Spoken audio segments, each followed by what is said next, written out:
बांग्लादेश हिंसा की आग में जल रहा है। शेख हसीना सरकार के खिलाफ उठी विद्रोह की चिंगारी से पूरा मुल्क सुलग रहा है। कहा जा रहा है कि बांग्लादेश में तख्ता पलट की स्क्रिप्ट पाकिस्तान में लिखी गई। इसके लिए आईएसआई ने लंदन में प्लान बनाया और अरब में मीटिंग हुई।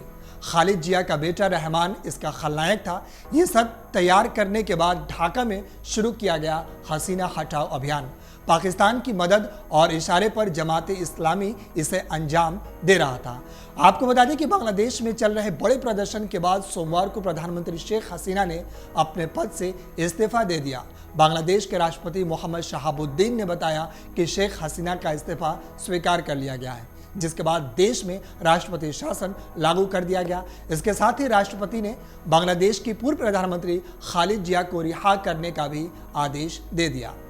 आपको बता दें कि राष्ट्रपति शहाबुद्दीन ने संसद को भंग करने के बाद एक अंतरिम सरकार के गठन का ऐलान किया है। शेख हसीना की कट्टर प्रतिद्वंदी जिया को एक भ्रष्टाचार के मामले में 17 साल जेल की सजा सुनाई गई थी, जिसके बाद साल 2018 से ही वो जेल में है।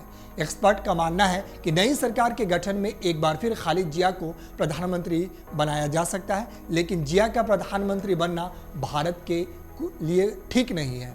वहीं खालिद जिया मौजूदा मुख्य विपक्षी दल बांग्लादेश नेशनलिस्ट पार्टी यानी बीएनपी की प्रमुख है।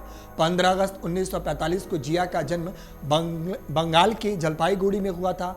उनका राजनीतिक करियर उनके पति जियाउर रहमान की हत्या के बाद शुरू हुआ था। जियाउर रहमान साल 1977 से 1981 तक बांग्लादेश के राष्ट्रपति रह चुके थे।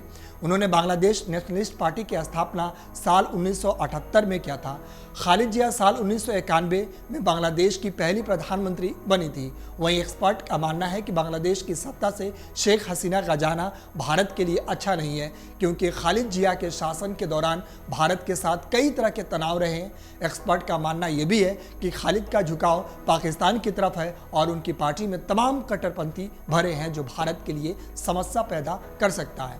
कई रिपोर्ट्स में दावा किया गया है कि विपक्षी नेता खालिद जिया की बीएनपी और जमाते इस्लामी के कट्टरपंथी और इस्लामवादी भारत के लिए समस्या है। उन्होंने बांग्लादेश में चल रहे प्रदर्शन को हाईजैक कर लिया था। भविष्य में यदि जिया का शासन आता है तो भारत के लिए समस्या होगी, क्योंकि मूल रूप से जिया चीन और पाकिस्तान का समर्थन है। आपको बता दें कि बांग्लादेश में तख्तापलट होने के बाद भी यहाँ हिंसा थमने का नाम नहीं ले रहा है। सरकारी नौकरी में आरक्षण को लेकर शुरू हुए हिंसक और आगजनी की घटनाओं के बीच बांग्लादेश में अल्पसंख्यक हिंदू परिवारों को निशाना बनाया जा रहा है। मीडिया रिपोर्ट्स के मुताबिक 2022 में बांग्लादेश की आबादी 16.5 करोड़ से कुछ ज़्यादा थी। इसमें 7.95% लोग हिंदू समुदाय के थे। वही संख्या के हिसाब से हिंदू की संख्या 1 करोड़ 31 लाख है। बांग्लादेश में हिंदू समुदाय आबादी के हिसाब से दूसरे नंबर पर है।